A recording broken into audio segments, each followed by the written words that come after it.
Hey folks, welcome back. It has been a while since I've uploaded any new videos. It's actually been almost 2 weeks, and well, there's a very simple reason for that.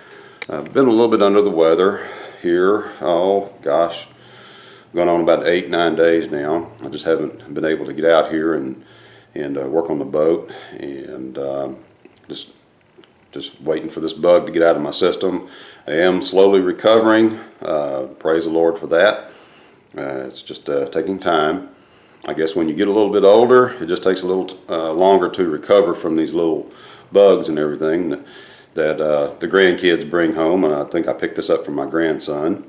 My grandson came home about 2 weeks ago. He had a little something going on there, and I think I just picked it up.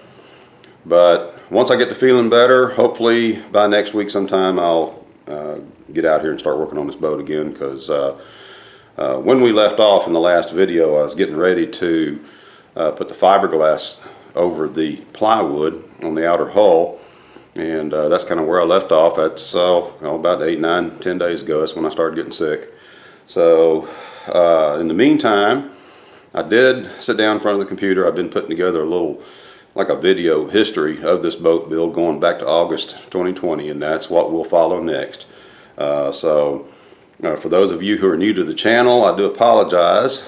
I do see that I have some new subscribers, and again, I apologize for not uploading any new content here lately. Like I said, I've been just a little bit under the weather, just waiting to get over this little bug here.